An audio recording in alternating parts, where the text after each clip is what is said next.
Orient, tecnologia do século XXI e as horas que faltam para o ano 2000.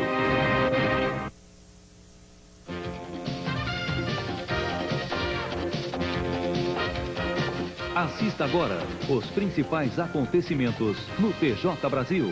E depois, emoção, romance e aventura na história do Brasil Imperial. Sangue do meu sangue. Logo mais, uma garotada muito carinhosa, conquistando o seu coração. Carrossel.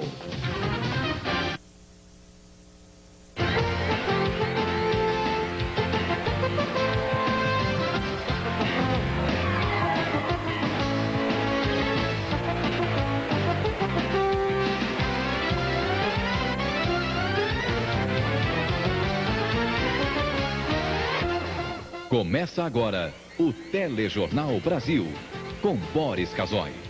Boa noite, estas são as manchetes do Telejornal Brasil. A aeronáutica quer saber por que o piloto do jatinho dos Mamonas cometeu tantos erros. O país dá adeus emocionado ao grupo musical mais irreverente dos últimos tempos. Mais uma bomba explode hoje em Israel e mata 13 pessoas. Protestos e pancadaria na visita de Fernando Henrique a Belo Horizonte. O presidente diz que está mostrando a podridão do sistema financeiro e que vai corrigi-la. O Partido dos Trabalhadores entra com uma ação no Supremo Tribunal Federal contra o presidente Fernando Henrique Cardoso, acusado de omissão no caso do Nacional. E o Congresso se prepara para sabatinar amanhã o presidente do Banco Central, Gustavo Loyola. A reportagem é de Heraldo Pereira. O impossível não vai acontecer. A frase demolidora do senador Antônio Carlos Magalhães foi disparada do fundo do plenário do Senado em resposta a uma pergunta dos jornalistas sobre as chances de sucesso do presidente do Banco Central no depoimento de amanhã. E não é só o senador baiano que atira pesado nesta direção. Outros governistas fazem até pior, principalmente depois que Gustavo Loyola disse ter informado ao presidente Fernando Henrique Cardoso sobre as fraudes no Banco Nacional em outubro do ano passado. Os líderes temem tanto um novo erro de estratégia que ficou decidido. O presidente do Banco Central vai passar primeiro por um treino intensivo antes de depor. A sabatina para preparar Gustavo Loyola é hoje à noite. Participam, além de deputados e senadores ligados ao governo, o ministro da Fazenda, Pedro Malan.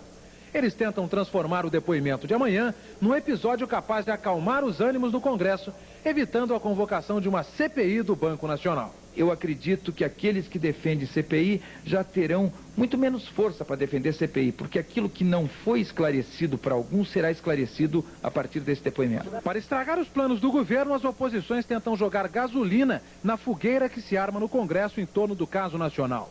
Hoje, esses dois deputados do PT entraram com ação no Supremo Tribunal Federal, responsabilizando, além do presidente do Banco Central e do ministro da Fazenda, o próprio presidente da República, que, segundo eles, não agiu ao saber das fraudes no Banco Nacional. O presidente do Banco Central, Gustavo Loyola, ao declarar à televisão que o presidente sabia das fraudes no Banco Nacional, deixou claro que houve uma omissão criminosa do alto mandatário da nação. A assessoria de imprensa do Palácio do Planalto, o presidente da República não comenta esse tipo de assunto. O governo só vai se manifestar quando o Supremo Tribunal Federal solicitar informações. A assessoria disse que este é um governo transparente que não tem nada a esconder. Essa história não pode dar em pizza, como por exemplo a CPI dos corruptores, que nunca saiu, nem a apuração do relatório Caim no fim da gestão Itamar Franco. São bilhões de dólares que em grande parte serão pagos pelos contribuintes brasileiros, todos nós. Não é possível deixar de investigar sob o pretexto esdrúxulo que a investigação atrapalha as reformas. Pelo menos uma vez é preciso botar os ladrões na cadeia, custe a quem custar, e evitar e confiscar os seus bens, confiscar o seu patrimônio, fazer com que eles devolvam aos cofres públicos, ao contribuinte, tudo aquilo que eles roubaram. Uma vez, pelo menos, isso precisa acontecer neste país. Os parlamentares do PSDB já escolheram os pontos mais importantes na preparação dos diretores do Banco Central para a sabatina de amanhã. De Brasília, ao vivo, o repórter Sérgio Amaral tem mais informações. Boa noite, Sérgio. Boa noite, Boris. Esses pontos escolhidos pelos parlamentares do PSDB vão ser repassados numa reunião daqui a pouco à diretoria do Banco Central. A reunião é para ensaiar o script, para preparar o que os diretores vão dizer amanhã no depoimento lá ao Congresso. Os líderes governistas e a bancada do PSDB sabem que o presidente do BC, Gustavo Loyola, vai ter que explicar direitinho, no mínimo, 3 pontos. Primeiro, emprestar dinheiro facilitado a quem fraudou o sistema financeiro não seria um prêmio à fraude? Segundo, é o Banco Central que vai cobrir o rombo derivado de fraudes, estimado em 5 bilhões de reais? E terceiro e principal ponto, por que o governo fez o PROER, que é o Programa de Ajuda aos Bancos em Dificuldades, mesmo sabendo das fraudes no Banco Nacional? Essa dúvida, aliás, tem provocado uma enorme agitação no Congresso, que já tem 3 pedidos de CPI para investigar o sistema financeiro. Os governistas são maioria lá no Congresso e acham que até conseguem brecar essa ideia que conseguem vetar qualquer CPI, mas admitem que o governo não escapa, pelo menos, de um enorme constrangimento. Boris. Obrigado, Sérgio. O presidente Fernando Henrique Cardoso disse hoje que o governo está mostrando a podridão do sistema financeiro e que vai corrigi-la. O presidente esteve hoje em Minas Gerais para lançar o Ano da Educação, um conjunto de programas para a recuperação do ensino público. No local da cerimônia, houve manifestação contra o governo do estado e a prefeitura de Belo Horizonte, que foi reprimida. Em frente ao prédio do Minas Centro, onde foi lançado o programa 96 Ano da Educação, centenas de manifestantes protestaram contra a dispensa de 32 mil servidores da Secretaria de Estado da Educação e contra a Prefeitura de Belo Horizonte, que enfrenta uma greve de mais de 20 dias dos professores municipais. Houve tumulto com a polícia militar, empurra-empurra e pancadaria.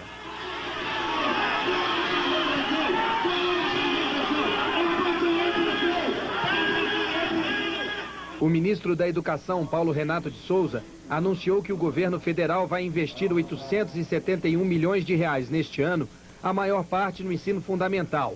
Ele e o ministro do Trabalho, Paulo Paiva, assinaram um convênio para a reforma do ensino profissionalizante, que agora será separado do ensino de segundo grau. O presidente Fernando Henrique lançou a TV Escola, um projeto de capacitação de professores e de complementação didática dos alunos.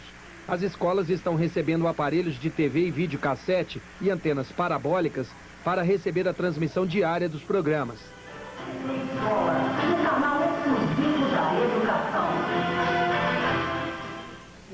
O presidente criticou os opositores do governo, a quem chamou de os torcedores do caos.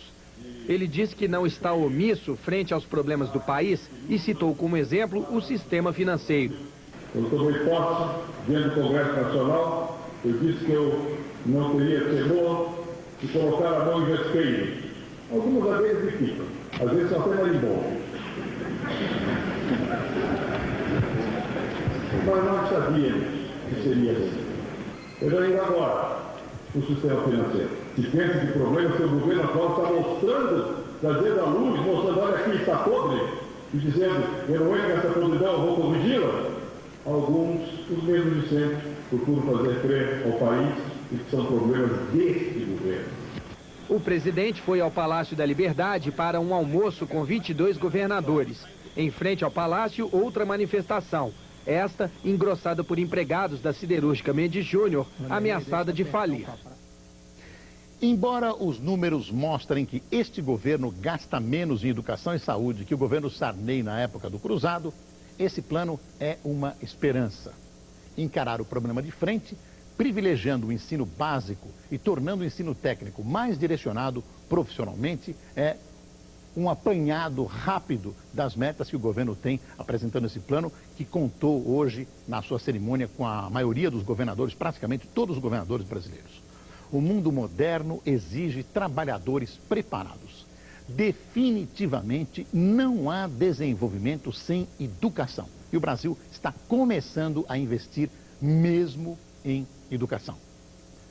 Veja a seguir, outra bomba do Hamas explode hoje no centro de Tel Aviv e mata 13 pessoas.